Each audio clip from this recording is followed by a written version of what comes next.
हम सभी जानते हैं कि हमारे जीवन के लिए पानी कितना आवश्यक है। बिना पानी के इस जीवन की कल्पना नहीं की जा सकती। पानी का उपयोग पीने के अलावा भी हमारे दैनिक कार्यों में विशेष रूप से होते हैं। हमारी पृथ्वी का 3/4 हिस्सा समुद्र से भरा हुआ है, लेकिन समुद्र का पानी खारा है और इसमें बहुत अधिक मात्रा में नमक है, जिस वजह से हम इसे पी या अपने दैनिक कार्यों में इस्तेमाल नहीं कर सकते। किंतु समुद्र का पानी खारा क्यों होता है, जबकि नदियों से ही ये पानी समुद्र में जाता है और नदियों का पानी खारा नहीं होता?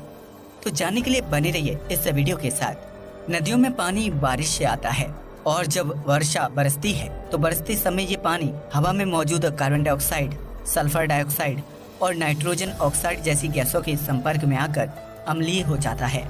जब ये पानी जमीन, चट्टानों और पहाड़ों पर गिरता है तो बारिश के पानी में सतह पर मौजूद लवण यानी कि साल्ट इनमें घुल जाते हैं, जिससे ये थोड़ा खारा हो जाता है। अब चूंकि नदियों में पानी निरंतर प्रवाहित होता रहता है और पृथ्वी की मिट्टी में उपस्थित मिनरल्स व लवण इस पानी के संपर्क में आने पर घुलते रहते हैं और यह पानी आगे बढ़ता रहता है, जिससे लवण आगे समुद्र में चला जाता है, जिससे नदी के पानी में इनकी कुछ मात्रा पाई जाती है, जिस वजह से ये बहुत ही कम खारा होता है और हमें पता नहीं चलता, बल्कि हमें पीने में ये मीठा लगता है। ये तो हुई नदी और झीलों की बात। अब समुद्र का पानी नमकीन क्यों होता है, इस पर बात करते हैं। नदियों का पानी जब समुद्र में पहुंचता है तो अपने साथ समुद्र में लवण यानी कि साल्ट को लेकर भी जाता है और लाखों सालों से नदियों द्वारा लाया गया ये लवण समुद्र में इकट्ठा होते आ रहा है। समुद्र के पानी का लगातार वाष्पन यानी कि इवापोरेशन होते रहता है और इस वाष्पन में समुद्र से पानी तो वाष्प बनकर निकल जाता है, किंतु समुद्र में मौजूद लवण धीरे धीरे उसमें जमा होते रहते हैं और यही प्रक्रिया समुद्र में हजारों लाखों वर्षों से होती चली आ रही है, जिस वजह से ये और भी खारा होते जा रहा है। समुद्र के पानी का खारा होने का एक कारण और भी है, वो ये है कि समुद्र में ज्वालामुखी विस्फोट होते रहते हैं और इस ज्वालामुखी से भी समुद्र में लवण घुलते रहते हैं। इसके अलावा समुद्र में मौजूद सोडियम और क्लोरीन की अभिक्रिया यानी कि रिएक्शन से नमक बनता रहता है, जिस कारण भी समुद्र का पानी खारा हो जाता है। जिस नमक को हम खाते हैं वह सोडियम और क्लोरीन का ही यौगिक यानी कि कंपाउंड होता है।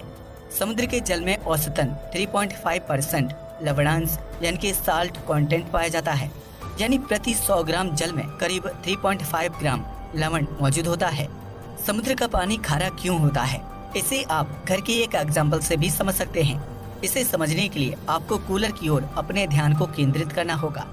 गर्मी के दिनों में जब हम कूलर में पानी भरकर चलाते हैं तो कुछ दिनों तक तो कूलर के अंदर की सतह पर कुछ नहीं होता, किंतु रोज रोज नया पानी कूलर में डालने और फिर यही पानी गर्मी के कारण कूलर के पंखे द्वारा भाप बनकर उड़ जाता है, किंतु पानी में मौजूद लवण और दूसरा मिनरल्स कूलर में ही बचा रहता है, जिससे कूलर में बचा पानी सांद्र यानी कंसंट्रेट होता जाता है और धीरे धीरे यह सफेद पपड़ी के रूप में कूलर की दीवारों पर दिखाई देना चालू हो जाता है। यही सफेद पपड़ी नमक और पानी में मौजूद दूसरे मिनरल्स होते हैं, जो धीरे धीरे पानी को नमकीन और हार्ड बनाते जाते हैं।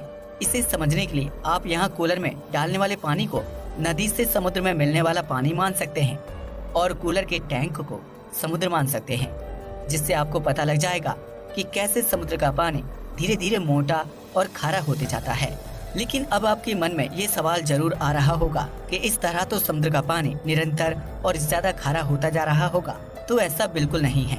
दरअसल समुद्र में मौजूद लवण का उपयोग शल्कधारी समुद्री जीव जंतु अपना खोल बनाने के काम में लेते हैं और इन जीवों के मरने पर ये खोल चूने के पत्थर का रूप लेकर समुद्र की सतह पर आ जाते हैं और भू सतह की हलचल से समुद्र से बाहर निकल जाते हैं। ये वही चूना होता है जिसका खनन करके घरों के काम में लिया जाने वाला चूना बनाया जाता है। यही प्रक्रिया चलते रहने से करोड़ों सालों से समुद्र के पानी का खारापन वैसा ही बना हुआ है। समुद्र के पानी का खारापन एक दूसरे तरीके से भी दूर होता है। समुद्र खाने के नमक का एक बहुत बड़ा स्रोत है, जहाँ से बड़ी मात्रा में नमक निकाला जाता है, जिसको शुद्ध करके हमारे खाने व कई उद्योगों में बड़ी मात्रा में उपयोग किया जाता है। कास्टिक सोडा बनाने में भी इसका उपयोग रॉ मटेरियल की तरह होता है। इस प्रकार समुद्र में नमक बनता भी रहता है और निकलता भी रहता है और यही प्रक्रिया निरंतर चलती रहती है। डेड सी, जिसे कि मृत सागर भी कहते हैं, सभी अन्य सागरों से सबसे अधिक खारा होता है। इस समुद्र का पानी इतना अधिक खारा है कि इसमें कोई भी जीव जीवित नहीं रह पाता है।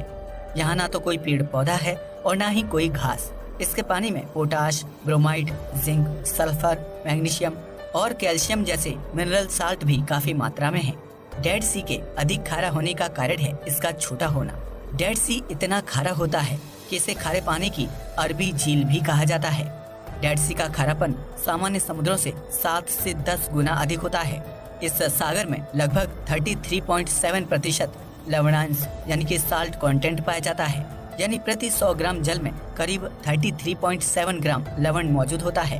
इसका कारण ये है कि ये अन्य समुद्रों से अलग थलग है और उन सागरों के साथ ना तो इसका पानी मिलता है, ना ही उन सागरों का पानी इसमें आता है। साथ ही इस सागर में वाष्पीकरण बहुत अधिक मात्रा में होता है, इसलिए लवणों का कंसंट्रेशन भी बहुत तेजी से होता है।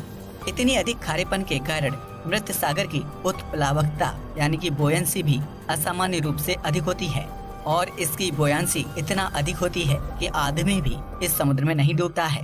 पृथ्वी के न्यूनतम बिंदु पर स्थित मृत सागर इजराइल और जॉर्डन के बीच है।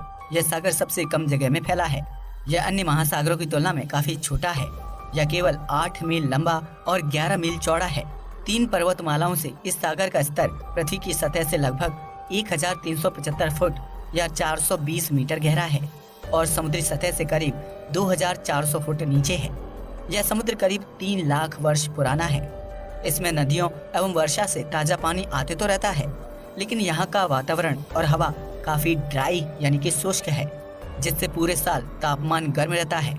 इस कारण से यहाँ वाष्पीकरण बहुत तेजी से होता है और इसका पानी हर साल 1 मीटर से भी अधिक कम हो जाता है और इस कारण से इसकी लवणता बढ़ती जाती है और यह धीरे धीरे और भी खारा होते जा रहा है।